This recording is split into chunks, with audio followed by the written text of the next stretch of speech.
teachers, we love it. Harsha, welcome you all. Welcome again back to the institution with the students, your junior batches. And I would now hand over it to Dr. Lama and Shri Harsha to take the presentation and the speak forward. So Harsha, it's all yours. Yeah, thank you so much, sir. And it's indeed my honor to here. So I never knew this would. As a disclaimer, I want to have 3 points on board. So first one is I didn't have a laptop, so I had to do everything on mobile. So I'm sorry about Lama sir presenting and me talking like this. So somehow it didn't work down on phone. And secondly, to all the people who are watching, there's nothing from Google or I've not referred to internet, and there's no definitions and such in this. So it's all based on my experience. So whatever I speak might be useful to you or might not touch you. So you can take whatever is useful to you out of this talk because it's mainly personal. And third of all, yeah, it's like most of the teachers would agree that I troubled them a lot. Probably Lama sir would can tell. So sorry about that. So to start off with, I've been freelancing since the last March 20th. So exactly 1 year from before when I started my freelancing career. I mean, technically, before that, I also have been working. So until this March 20th, so I've been a part of many projects, and I worked as a documentary production manager for a lot of for number of TV channels, and I also worked as an assistant director for a Doordarshan documentary, which is going to be coming soon. And mainly, I never thought that I would want to be here. So it all happened. So I'll just take you through my journey. So can we go to the next slide? Yeah. So regarding my past projects which I have worked with, so the most recent one was with Gordon Ramsay. I think you would know him. So this was for National Geographic Uncharted series, which would be coming this July. And we've also done a documentary for the Guardian channel of the UK. And my first documentary, which I was a part of for pre-production, was for the Ministry of Tourism. It's called The Path of Buddha. It was for the Turner TV channel from Warner Bros. Of Japan. And next was for the Globo TV. It was a documentary on the Ganga. Started from March 20th last year, 2019, when I left college. And after that, we also did a documentary with National Geographic Wild. So it was called India's Jungle Ghosts. So it's still airing. It's a 6-episode series coming every Friday. Start at PM. So probably this Friday as well you can watch it. So it's based on an NGO called Wildlife SOS. And for 3 months of this year, I was engaged on a research project as well with the National Geographic Society, which all happened by chance because each project is linked to other project, which I'll tell you how it is. And that was mainly into researching on how clean the Ganga is and what is actually polluting it. The research of that will be shared with the PMO, and it was done with the collaboration with National Geographic and Wildlife Society Institute of India. And I was also lucky enough to be an assistant director for a documentary on for DD Arun Prabha. So it's the first Doordarshan channel exclusively for Northeast. So even that is going to be airing soon. And we have also been a part of Netflix's My Next Guest with David Letterman and Shah Rukh Khan. So I was not part of the actual production, but I was also part of pre-production. So these are the past projects. So these are limited numbers, but I'll tell you how it all came. So can we go to the next one? Yeah. Yeah, so I would want to call this phase as connecting the dots, because all the projects which I've worked on has a bit of different phases of my life on how I actually picked up those skills. So let's say if I have, you can see the, sorry for the long, very bad slide, because I could do the max on this mobile phone. Started with Just Dial. Like the moment I turned 18, I wanted to work. I wanted to start working, and I wanted to always know how money works. So that's when I started working as a call center executive for like 6,000 rupees per month. So it was mainly for money. Also it gives you a different high when you start earning your first money. So that was a good experience. And the skill which I picked there was learning English. So what I'm talking today right now, I was a totally different person, like probably that was 2012. So 8 years ago, I was scared of what people would think of me or whatever it is. And so that was a short stint. And then I joined my engineering. And then I always loved cars. So I started driving a taxi. So that is a taxi which I started driving. So that I drove that for 1 year. And I used to do that for night shifts, and I used to do that on weekends. So it's just for the high of it, and not a lot of people knew about it because the dignity of labor in India is quite not that high. And also, I wanted to prove that point that anyone can do anything. It's just about skills. But I never knew that all these skills would somehow come into use in my life. So after that, I got bored of taxi. So being someone who gets bored very easily, I switched on to private driving. And the third picture you can see is I drove around 100 private cars. So it's a startup called DriveU. So just like how you can book taxis, you can book driver on your mobile phone. So it's still there in Delhi, NCR, and Bangalore, Mumbai, Chennai, all the other places. So I drove for one year like that on my part time during my engineering. So it was very fun time. I met a lot of people, and that was a time where I actually learned people skills, like talking to different people, how talking to varied kind of people, getting to know their careers, how the world exists. And eventually, I joined DriveU as my first job, official first job after engineering as a marketing executive, because I was never interested in IT. But then marketing didn't go too well, and entered Accenture for 3 months. And that's when I decided that sitting behind a computer was not something which I always wanted, because solo traveling was always my interest. So next. Yeah, so then came IITTM Noida. So after a lot of research with a plain sheet on my hand, so I just realized that travel is the thing I love. Apart from traveling, I don't like anything else. So IITTM Noida came into picture, and Lama sir, in fact, was the one who took my interview. And he was, we had a very inspiring talk. I still remember where I was still confused whether to join or not. And he initially told, like, you should join this institute.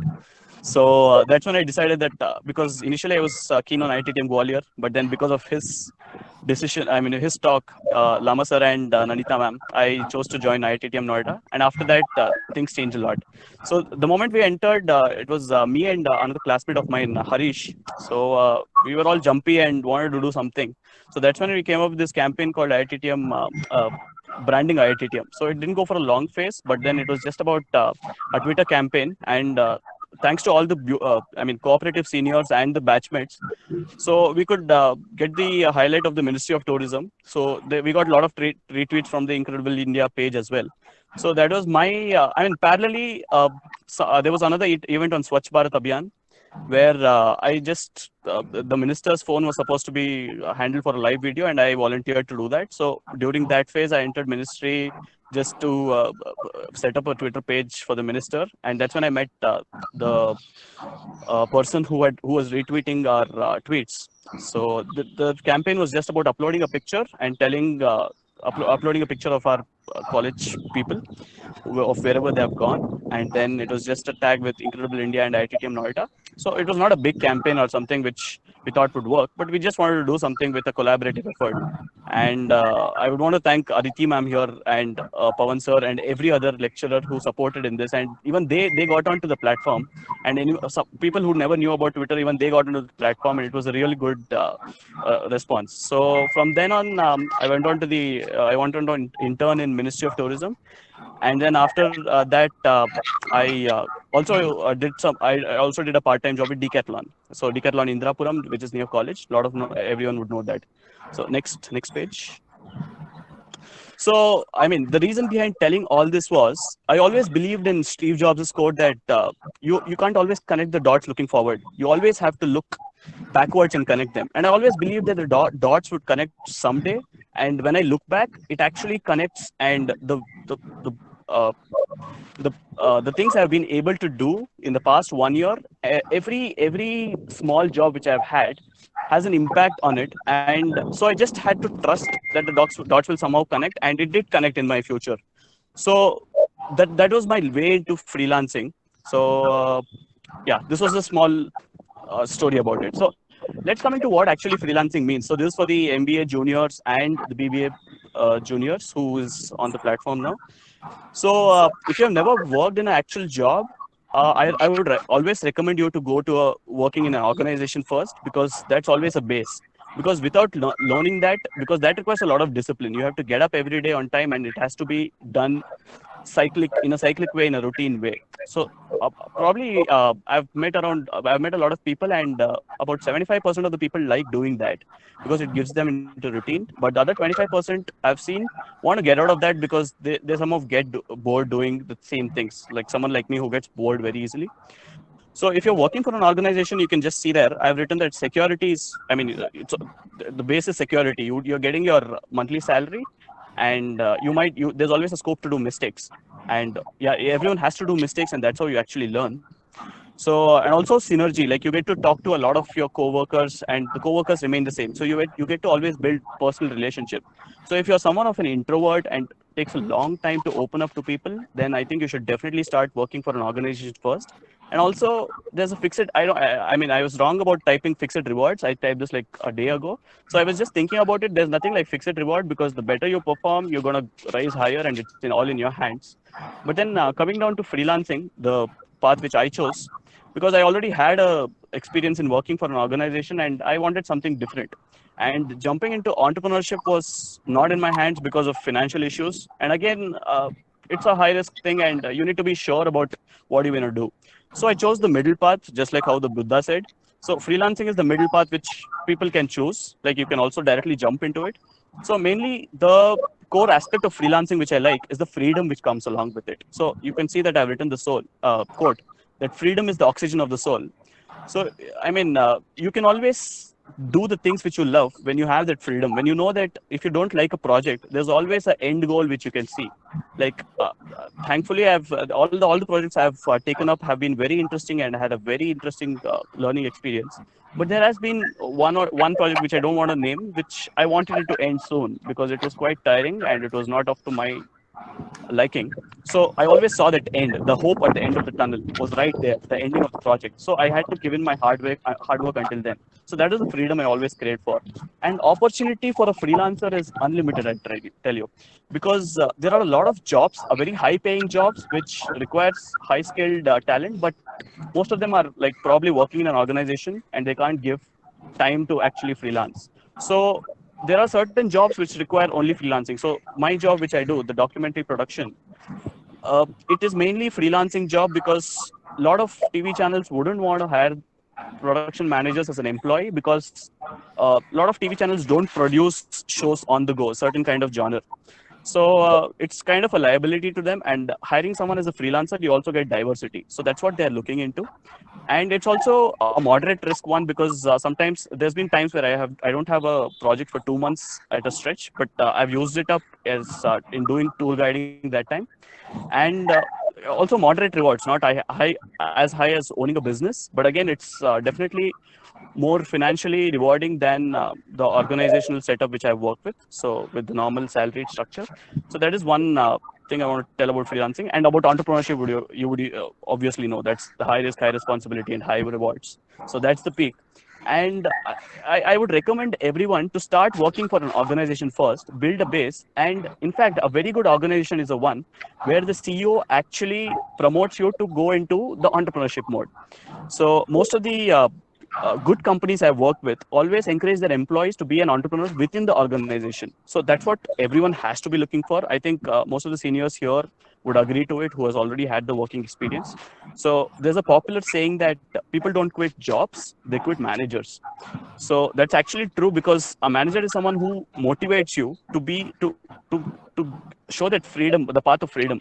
If it's someone who's always demeaning you and not showing an end path, that's when people start quitting.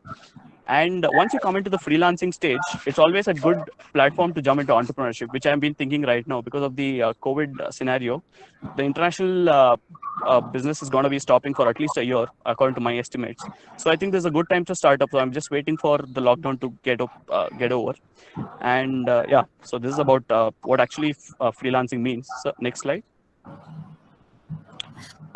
Yeah, so this is, I name it freelancing 101 because these are the five things which I've always followed to be on the top. I mean, at par with the other people who are there because it's a constant competition. Once you're a freelancer, you're going to be competing with a lot more people who are higher skilled than you, but it's all about being there at the right time, at the right moment, and also having that strong backing. So the first one is to all the juniors or whoever is there, start picking up skills, like any skills, be it any skills. Like if you like reading, start doing that more. If you like teaching someone, start doing that more. So like how I wanted my English to be a skill, how wanted communication to be a skill, which I have still not perfected yet because you can see that I've start talking very quickly. So that's a skill I'm improving on. But again, we always have a base. So if you want to like post lockdown, I also want to be a mechanic now because that's what I always dreamed of. So I want to pick up skills. You never know where it's actually going to help you. And coming to second one, it's curiosity. Like without curiosity, you can't do anything in life. Like you need to be curious about everything. The questioning of everything should be constantly going on about why. So it can be a stupid why. It can be like, why is this wheel moving? So it can sound stupid, but you need to keep asking why. So the moment you start asking why, that's when you start digging more. And the moment you're curious, you'll start picking up a lot of knowledge. And you don't do it for sake of picking up knowledge. You do it for the sake of quenching your thirst of curiosity. So that's what I've learned in the past 1 year, that asking why, even it's at stupidest times, doesn't hurt, because you might seem stupid at that moment, but further down the line, you would have learned something which no one would have ever learned. And the third would be upgrading self. So let's say if you've picked up a skill, you need to start working on it, like start giving time to it every day, which I have been struggling to do. But again, it's a goal which I want to achieve soon. So it's a constant effort. And fourth is going the extra mile, which I always believe in, because everyone can do the work which you're assigned to do, but no one would go that extra mile which no one expected you to go. Because going from A to B is always an expectation. So you have to, like, if you take up a project or if you are assigned a work, you always have to go from A to B, but no one expects you to go for that B.5 or B to C, which always will create a greater impact. So an example would be, so let's say this is a vague example. So if once the project gets over, what I usually do is I always throw them a party or throw them a treat, the entire team from my side, because it is always, I mean, there's always a mutual learning, and someone has to take that initiative. We don't want to end things abruptly. And the moment you start taking initiatives, be it tiny initiative. So let's say you give someone a coffee, you also give them a option of sugar or not. So that also can be going an extra mile. And the last one is proactiveness, which again is coming into the form of going the extra mile. Proactiveness can be anything. So let's say you want to help someone, go start doing it, don't think. So that comes under proactiveness as well. So all these 5 skills will take you a long way, because freelancing is like literally a competition. Because the moment you are mediocre, people will start kicking you out, because there's always another person who's better than you. So these are the 5 things which I always thought that would help me. So next slide. Yeah. So coming on to what I actually do. So this is how my project works. I mean, usually I don't know about, because freelancing has different aspects, but I just generally researched about all the other kind of freelancing projects, and these are the general criteria which you have to meet. So let's say if you want to start freelancing right away, so you can just divide it into 3 parts. One is the pre-projects, where you actually get to know what the project is. So okay. So yeah, you actually talk with the people who are giving you the project, and you get to know that in detail. So you start researching more. So the moment you get project, it's not like you start working on it. You always take a day or two off. You start researching more on it. So here the internet comes to a great help. Anyone can be a great researcher. You don't have to be have to go to library, which is again a good practice, but somehow I didn't pick it up. I always go to internet first, and you research about what you're doing, research the past, research the future, research everything what you're going to be doing. And then according to my job, what I do, the production management. So I'm mostly into recceing, finding out locations, which I'm all coordinating with the producers, directors, and the technicians, and finding out that perfect spot where we can actually shoot, and setting up interviews, taking permissions before shooting. And also I do technical stuff as well, because of my engineering background, which helped me in editing and knowing the camera. So, and then after all these things, you have to sign the agreement. So if you're getting into freelancing, it's a very important step, because you might think that you're going on goodwill, but at the end of the day, it's a business deal. It's not a friend you're doing a favor to. It's a business deal at the end of the day. You might be all good, you might be all goody, but then signing an agreement is an important step, which I missed once. And then I had a very bad experience with my payments, where the things promised were not delivered. So signing the agreement is a very important step. And once I mean, if you come to that, you can just contact me. I'll let you know how the agreement should be, or just a random search on the internet would also give you a specific agreement format.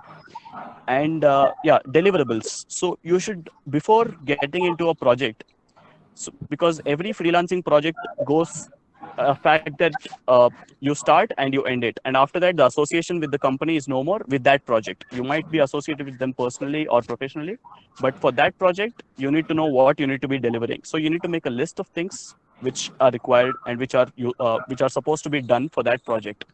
And yeah, advance payments is always good to ask, because it brings up your market value as well. Because if you're someone who's doing work without advance payment, it looks like you're not professional enough. So just to, it's like a life hack. So anyone can do this. Just ask for an advance payment, and that shows that you are kind of professional and already dealt with it. So even though you are not done it before. So, and once you get onto the project, be it any project. So if you're freelancing on solo, as a solo freelancer, probably you wouldn't be dealing with this. But if you're freelancing in the documentary industry or the movie production, or in fact traveling as well, you need to know your team. You need to know them beforehand, because you can't. Each team member can't ditch each other, because individually you can do only so much, but as a team you can do something which multiplies, which I didn't understand during my college time. But the moment I exited IITTM, because I remember Aditi ma'am always telling me this, and she was always specific about being a team player, which I was not, because I was always trying to be a solo person probably. And the moment I exited, I realized the value of it. So people who are still in college, if you are still being heard, or if you're still being told, try to start making teams and start working as a team. Because once you exit college, you never get the opportunity to experiment. You always fail and then you learn, which failing is not a good sign once you exit college, because in college you have number of options to fail. So second is crisis management, which is always there. You need to like think in the future 1,000 times, chalk out all the possible options. You should know from first aid to what could go wrong to what could go right, and think of all the possible options. And yeah, when you're on the project, you should enjoy the journey, which is a must. If you're not enjoying, then you're not doing it properly, probably. And yeah, after the project, you always ask for feedback from the person who has given you the job, which usually they will give. But if they're not giving, that means there must be some lacking part which you would have done. So it's always good to do that. And networking, which I'll come to in the next slide. With networking, yeah, and staying in touch. That's also part of networking, and going the extra mile, which I always talked about. So this is about how the project works. So next. So this is just an example of what I do. So this was for the left. One you see on the left is a permission letter which I got from India Tourism Kochi while shooting for the Gordon Ramsay project. So this coincidentally happened because of going the extra mile. The same person, Miss Sandhya Haridas, she was in Ministry of Tourism, and when I was interning, so she was in a different department altogether. But I always interacted with her, and we used to have a talk regarding general tourism scenarios. So this actually helped me. So I could just get in touch with her directly uh, for this document, which actually helped us a lot in during filming. And on the right is permission from the Karnataka department, because any TV shoot which you're doing, there's always a team of a lot of cameramen, a lot of sound recorders, and it's going to be a huge team, and it attracts a lot of crowd usually. So police are some people you should be aware of during this. You should be knowing a bit of Indian laws as well. So this is one of the kind of job I do. So next. This is also dealing with the MEA, and on the right is a list of equipments which they use for the documentary. So this was for the Gordon Ramsay project itself, which will be aired in July. So you can see there's so many details. So giving attention to details is something which you start learning, and that can be as small as knowing how to cook. The moment you start cooking is because that's where I start giving attention, because that's something which I really fail at. So the moment you start giving attention to everything, your life starts improving. And as a freelancer, attention to details is of high necessary, because you're on your own.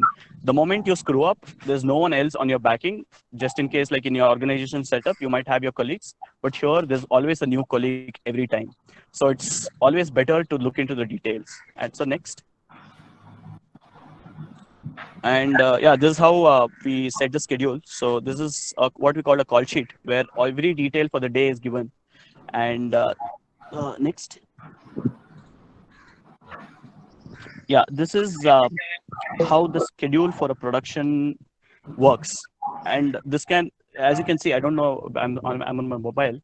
This is going from 6 a.m. in the morning to 6:30 a.m. In the morning. It goes till 7, 8 in the night. So one thing which I want to tell, that during freelancing, you are working from morning till evening, be it any job. Like if it's an outdoor job which I am into, it's kind of very taxing. But also the best part is it's all only during that work.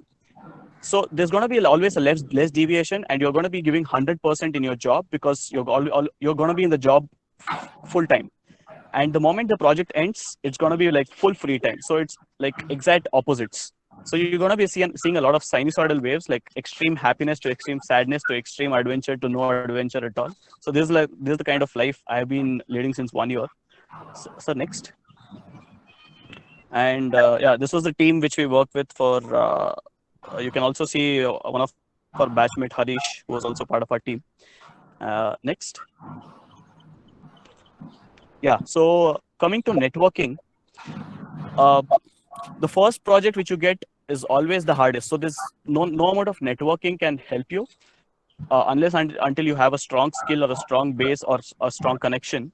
So the first project should always have your own backing, but after that, networking is going to act as a catalyst.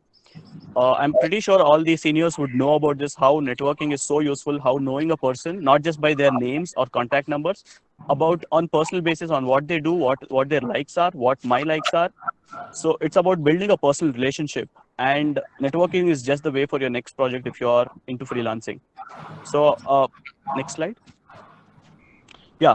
So these are just the key words which I could get on for networking. And I don't know if it's the same in textbooks, but this is something which I abide by. So the first one I would want to talk about is win-win situation. Win-win is not just about networking. So it can be in any aspect in your life. You should always look for a win-win situation where the other person you're talking to or want to do business with is getting benefited, and even you are getting benefited.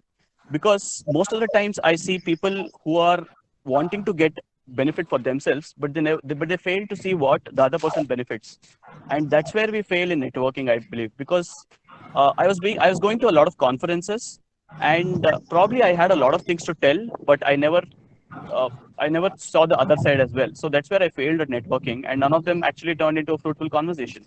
So I just thought that I knew that person, but probably he would have forgotten me because there was no connection.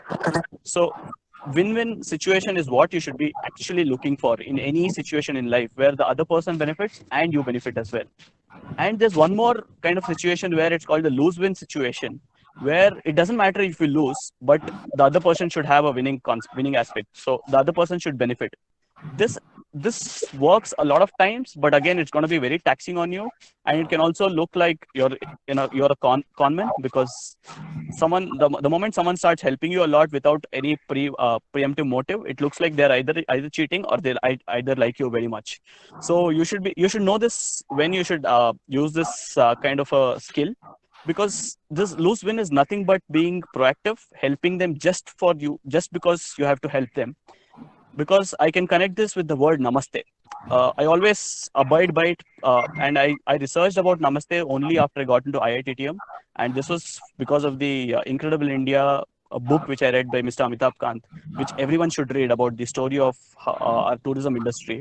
So namaste is such a deep word because you're saluting the soul in them, and this concept of soul in the Indian tradition is that it is you're saluting the regeneration of the soul, the amount of learning which the soul which would have had, which is not shown in the person as you're talking, but you're respecting the soul. So respecting the soul in the sense is you're creating a good karma the moment you start respecting someone. So if you start thinking in that way, that it's all karmic, and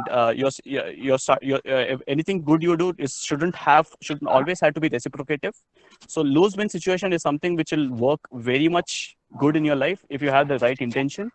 So it's all about the intention which matters.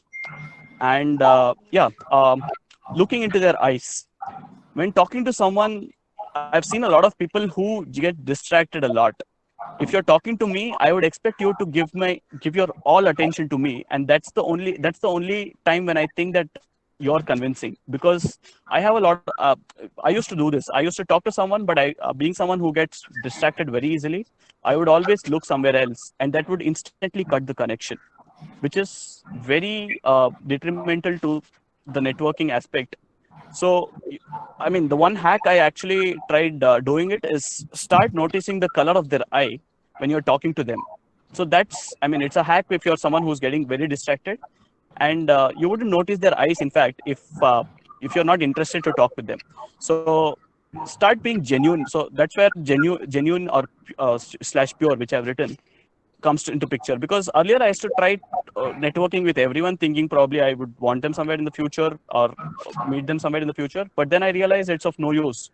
So being genuine and being really respectful or wanting to learn from the other person will help you in networking.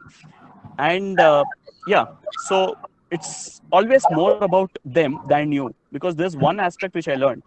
I mean, this might be ironic to the situation right now because no one else is talking and I'm the only one who's talking. So, but again, if it's an open audience, I would always want the other people in the audience to speak up as well. So I don't think this opportunity can be given here. So yeah, coming to a conversation, it has to be always more about the other person. So I mean, be it your personal relationship as well. If it's about your uh, be it your girlfriend or your boyfriend or anyone, the moment the relationship starts working is only when you ask more about them rather than keep telling about you. I mean, just think about it. How would the other person feel great or feel important only when you are really curious about what they are into, or about their lifestyle. If you keep blabbering about your own self, your own skills, your own past history, which I'm doing right now, which I'm really sorry about, there's no other option. um, yeah, so it should always be about them as well to actually interact. The more, I mean, that comes to a part of listening, which I learned because of my uh, because of the kind of situation I was in. I come from South India, Bangalore, and initially I didn't know Hindi at all. So because of which I couldn't talk at all. I couldn't talk to a lot of people, and that actually came as a blessing. So I started listening more to everyone because I have to decipher every single word. So now I understand a bit of Hindi, and that's come to my advantage because I have a very funny Hindi, broken Hindi, which people think it's funny and give me more attention. So while talking to a bureaucrat or someone, apart from that, it taught me the lesson of listening, which I was not at all doing when I was in back in Bangalore, where I was comfortable with my local language Kannada or with English, and Hindi was never an option at all. So it came as a blessing to me. So this is the aspect of networking which I put into every time, and there might be thousand more aspects. So please look into it. This is not like the dictionary of networking. I'm just telling with my own experience. So yeah, coming to next slide. Yeah, why freelancing and who is it for? So as I told, freelancing might not be for everyone. So if you're listening to it, it shouldn't be like you should like the concept of freelancing. You are free to hate it. You are free to not like it. It's your own choice, because it's everyone's choice. No one has to do whatever other person has to tell. It's about sharing knowledge and receiving whatever you want. So first is working with different teams. um, Past 1 year, it's been a teamwork in all the projects. And sir, can you go to the next slide? Yeah, so these are the different teams which I work with. And I just realized today when yesterday when I was making this I was taking out this photo, I realized that I made a personal bonding with each and every one of them in that short duration. That actually came, I mean, it, which wouldn't have happened if I was staying in a single organization, because we eventually try to find mistakes of other people as and when we spend more and more time with them. But these limited time, like let's say for one team it was just 2 months. For one team it was 2 months. One on the extreme left. The one team, the top right, it was in Northeast, where we spent for like 2 weeks together. And bottom right was my first project, where we spent for like 2 weeks together. So I've built a lot of personal relationship which will go for a long way. So this is about working with different teams. So if you like something like this, you should get into freelancing. Previous slide, sir. Yeah. And the second is freedom, which I already spoke about. And if you're someone who gets bored very easily doing a routine work, yes, freelancing is something which you should try, because every time you are doing different work, and none of the work is same. So it's very interesting, and you enjoy weekdays more than you enjoy weekends where it's all crowded. This is the best thing, because dream of going to tourist places or going to any museum or any other activity when during the weekdays where it's not crowded, where there's very peaceful. And it's in the last 1 year because of my kind of work. So that is some very big advantage of freelancing. And you're always constantly learning, because once you end a project, you have learned something new, and for the next project, you'll be research, and you also get to work with other freelancers who are always upgrading with the new skills. So it comes as a motivation to you. So you always have someone to get motivated, and you also get to choose your own projects and be independent. So just like how a entrepreneur would be independent doing what he loves, sure, you get to be independent as well. Some constraints may make you accept projects because of financial aspects. So yeah, this is about why freelancing and why it's for you. So next and next. Yeah, and why freelancing might not be for you. So this is again the first one is uncertainty. You never know where your project is coming from. So you might have contacts, but again, if there's no projects around, you don't know. Like you might not time. That's it. So, but with uncertainty comes a lot of adventure and a lot of skill which you will learn, and a lot of money, because you will, which I'm very bad at. The moment I have money, I tend to spend it, and slowly you will learn once you get into it. Like eventually I somehow learned it, I guess. And if you're someone who fears risk, then start off with, don't jump into freelancing, because it's kind of risky, in the sense you might not succeed at it probably, or you might have to wait for projects, you'll have to do a lot of pitching of work. So start with a organizational setup first, and if you want to miss a lot of meetups with your friends, then yes, you're gonna be missing a lot of festivities, because you never know. And once you're constantly traveling, you're in a different location, at least in my work. So and also lockdown bins. Amazon Prime project which got cancelled because of the international travel ban, and I don't know what's gonna happen the next 6 months or 7 months, which is good. With certain uncertainty again, so I can always pick up my skills and get back to doing what I like. Given I can uphold with my financial constraints. So yeah. Apart from this, why you shouldn't be a freelancer? There's nothing more, I guess. Yeah. Next slide, sir. Yeah. So right now, if you have not, if it was too much for you, if whatever I told has been too much and doesn't matter to you, this is one life hack you should know right away, and is very important. Probably this can only be the best single takeaway for you if you want. Next slide, sir. Ask. So this is just one simple word that has helped me throughout my life. The moment I started solo traveling, I was someone who was scared to ask people, talk to people. But then I read an article which said asking is what gets you things, and that has been true for my entire journey. And this is something which works phenomenally. Like you just have to ask. You're gonna lose nothing. You're gonna gain nothing. You're gonna get everything, and you're not gonna lose anything. So one simple example how this entirely turned around my career path is, I was looking into an office kind of a job. I always feared freelancing, because freelancing was a dream and entrepreneurship was the biggest dream. But being in an organization set up just after IITM was my plan. But then one moment during that Swachh Bharat Abhiyan, I just asked the personal, he was the PA of the minister that time, Mr. Alphonse. I just asked him if he needs help with recording the video on his phone. That's all I asked, because I was in the mode of thinking, or probably I was too motivated as as a college going kid. And that changed everything, because after that it was a chain and series of events which was all based on that. So if you ask about budget, this was it. Just by asking about that, I could go meet the minister one day, and then I got to intern in Ministry of Tourism, and from there I met a person who was working with the documentaries, who wanted me to work on Incredible India project. From there I got onto a Nat Geo project.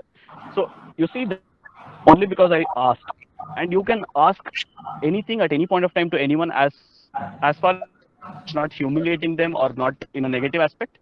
So this is something which everyone should start following, and that really change your life. Like let's say you get caught by a police on the road, you just ask why instead of a victim, and you try to explain it. So it can be a life-saving thing as well. So asking is the biggest thing which I would want everyone to learn. So that would clear up everyone's life. Next one, sir. Yeah. So coming to the post-COVID world, the what I've freelancing is also called as the gig economy, and I was doing a lot of research to know how the world will look after post-COVID, because I mean, this might be the hard pill to swallow, but there's going to be a lot of job losses in terms of travel industry. It's not going to be coming up soon. Very, I mean, you always got to be thinking realistically. Being a kind of virus which is going to take a long time, there's going to be a huge boost to domestic tourism in short, and there's going to be a huge boost to the kind of way we travel, which I guess you would have been reading. And one aspect which I want to tell is the gig economy. Most of the companies would prefer freelancers because as an employees, they might think you as a liability if you're not working, and as a freelancer, they might get onto you as for a project. And I might be wrong, so people can give me counter questions as well. I'm not telling this is right. This is just my view. So I think people should start thinking in terms of everything as a project, their work as a project. So let's say you can start doing this right away in your work. So let's say you want to market a certain destination, take that as a project. Put a put a B, put a start mark, put a end mark, and everything between it, you chalk a plan. And the moment you finish it, that's your end of a project within a company. So that way you can start doing better work and more work rather than aimlessly going around thinking about the ending, which I was doing earlier. But the moment I got onto freelancing, I started thinking everything in terms of A to B. So that helped me a lot. So the gig economy is, according to me, is going to be booming. So you might want to jump over from your companies into freelancing mode as well. So there's always hope. That's what I tell people. And yeah, next I think this will be the end of it. So yeah, let's connect. So in case you want to talk to me, I'm accessible on Facebook, Instagram. I had a website as well, which got down earlier, and I didn't notice it. Anyhow, I didn't like the website very much, so I'm going to coming out with a new website, and that's my number, WhatsApp number. So you can always contact me anytime. Yeah, so I think I finished it in 45 minutes. 47 minutes. I wanted to be 45 minutes. So yeah, I am open for questions just in case. And I'm sorry for taking a lot of your time. Yeah. Thank you, Harsha. It's been great listening to you for the last 45 minutes or so. And I hope it's been a great learning for the current students. The key takeaways, I would say, is the word called networking, primarily because a lot of the students may not even be thinking about it, thinking about freelancing. Then one thing which caught my attention was looking into the colors of the eyes of the person with whom you're speaking. That is something interesting. Then, of course, the biggest takeaway for me would be to be a team player. Now, all the students are listening here. Harsha has told us very aptly that institute life, college life is the best life to experiment with your team playing things. That's precisely the reason we give you a lot of assignments, which are basically team building exercises as well. So you can experiment here in the institution, real life scenario. Post college will not do that in the university. And of course, be a good listener. Then the catch what you said, ask. Not only to the policemen, but to the college teachers and everyone in your life. Yeah. And of course, the gig economy, which might be one of the future prospects in the times to come post-COVID. Because we believe at least it will take at least a year to recover from where we have been till say 1st of March. So I would open the session to all the students for questions. Put on your mic and ask the question one by one, right?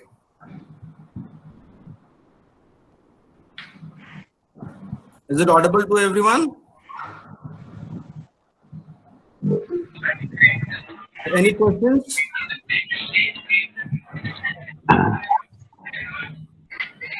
Abhimanyu, your voice is not coming up. Avigyan, your voice is not coming up. Yes, sir. Sir, I actually, very good morning, sir. Lama, sir, everybody. And I would like to thank you, Shreyas, and the entire management who came up with this decision. And I'm so happy to see you all after so long. Uh, And yeah. yes, sir. And I just wanted to thank Shreyasha for this informative session. It is really a great session and I learned a lot of things. Asking was the biggest takeaway. Ask things that will open doors. And I just wanted to thank you. I had no questions. I am in contact with Harsha, and fortunately, I'll talk to him on this. But I just wanted to thank you. Thank you. Thank you so much. Most welcome. Thanks, bro. Welcome. Anyone else has a question? I think we should have lots and lots of questions. I think there's a question by Pratik who says, Harsha sir, what difficulties you faced before starting this venture? It's not a venture because I don't own a company. I work for different companies, different production companies. So they hire me as a freelancer. So difficulties in the sense, it all happened uh, uh, in a flow. Difficulties have been coming since 8 years in different kind of jobs, and probably without difficulties, I wouldn't have learned. So to give an example, once I went to Uti and I didn't have a room to stay. I had to sleep in the car, which taught me that you don't have to fear about going sleeping on the road. I mean, you can sleep anywhere. So that was one difficulty which gave me a solution for my problem. So yeah, so without difficulty, nothing would have been possible. So every difficulty is a learning. Thank you, sir. Great, great. Anyone else? Good afternoon, sir. Tapas this side from BBA sixth semester. Am I audible? Yeah, please. Yeah, speak. you're audible. Yeah. Thank you very much to management and Sri Harsha sir for this beautiful speech. Sir, I have a small question that you have taught us a lot about your network marketing and everything. But still, I'm not sure about like what exactly is your work in that organization. Like you have told us that you are in the production part, but I'm a bit curious about to know that what exactly is your work on the field. So documentary production manager would be every documentary needs. I'll tell you the kind of team which has ideal team. So there would be camera person who are there to capture what's there in front of you, and there would always be a sound man who is there to capture the sound. Because I mean, this works nothing different from your normal video recording, but this is much more professional where it has to have a different quality, and every TV channel expects different kind of specifications. So there's also going to be a director, because every video needs a director, because there's going to be viewed by millions of people. Because if you take the Nat Geo show, The Jungle Heroes, it is aired in 195 countries. So it has to be up to perfection as to how it has to be showed. So it requires a director, and there's always a producer on the show as well, who is in charge of setting up things and managing the team. So I work as a producer sometimes, as a document. So it's also called as a producer slash executive producer slash documentary production manager, where you make sure before the documentary is shot, you see what places are worth to be shot at, and the necessary permission has to be taken, the logistics has to be taken care of, the hospitality part has to be taken care of the team. So you're like managing a team of 7 to 8 people minimum always. And you also need to see what special needs are there to be done for that documentary, and you need to be on this field every time. And before filming begins, you need to make sure the people who are required are on the are at the place, and you need to make sure the necessary releases are taken care of, and you need to take permissions from the government authorities. You need to and after the at the end of the day, you can also be part of someone who manages the data. You can also be someone who is part of editing team. You can also be someone. I go into post production, mainly in the production and the pre-production as well. So it's a different role every time based on different documentaries. Thank you very much, sir. It was great listening to you. Welcome to it. There's one more question. What all social media platform do you use for lead generation? Also, what tool do you use for specific platforms? Oh, no. There's not lead generation. There's not multi-level marketing. So I use my social media only for personal connect. So this is basically getting yourself into a role where you can be part of managing the team who's doing the documentary. So that is the work. So at the end of the so you should all start observing the title credits at the end of each show at whatever comes on TV channels. So you'll see different roles. There's a colorist, there's a sound recordist, there's a cameraman, there's a producer, there's an executive producer, there's an assistant director, then there's someone who's only for casting. So under that comes documentary production manager, and assistant director is someone who assists the director, which I have done on one project. So in detail, and there's one more question. What are the thoughts on branding ourselves? And according to you, what is the best platform to do that? Thank you for the session. Branding yourself, again, Facebook, Instagram, WhatsApp is all that you have and all that you need. You can brand in any other platform as well. As far as you can, if you can touch people and get across to them that you can do that work, then I think that's about branding. My question: considering the current situation, what would you suggest us to deal with anxiousness with respect to our career, be it freelancing, be it any regular job? Even I am anxious, so probably Pawan sir and Lama sir probably, or any other faculty or seniors can help you out with this. Even I'm anxious. I don't know what to do after the COVID ends, because our jobs are also at stake. But then I'm hopeful. We have a session on it tomorrow. Yeah. We have a session on it tomorrow, and Ankita Saxena, passer of 2008 and batch, she'll be dealing with it tomorrow. Oh, thank you, sir. I'll attend that, sir. Yeah, sure. So any more questions? We are almost coming to the end of the session. We almost now almost 58 minutes gone by. So we have 2 more minutes, and you have one more question, Asha. How engineering help you in present day's work as a engineer? Mr. Sandesh had asked. So in terms of knowing how the camera works, how the editing works, engineering quite helped me. So since I did electronics engineering, it was not a rocket science for me, because there's a lot of technicalities while you go into sound recording, and you need to be, since you're going to be next to the person who's handling all the devices, you're also going to be assisting them. So I've not got into a phase where I'm actually handling the camera or the sound, because that requires a lot of expertise when you're going into the TV media. So I've got the opportunity to be an assistant to them, which again is a great opportunity, and anyone can be that. Like, if you have your interest there, if you do your research, anyone can do that. It's not specific to anyone. Right. So with this, we come to the end of the first session, the maiden session, and I'm happy to say that we started off with you, Harsha, because you are from the last passed out batch. So I wanted the latest one to be the first one to enter into this series of alumni speaks. Thank you, sir. I hope everybody has enjoyed. Stay at home, stay safe, and we'll meet tomorrow at 12:30 with a new person and a new session. And I'll share the details with you all on your.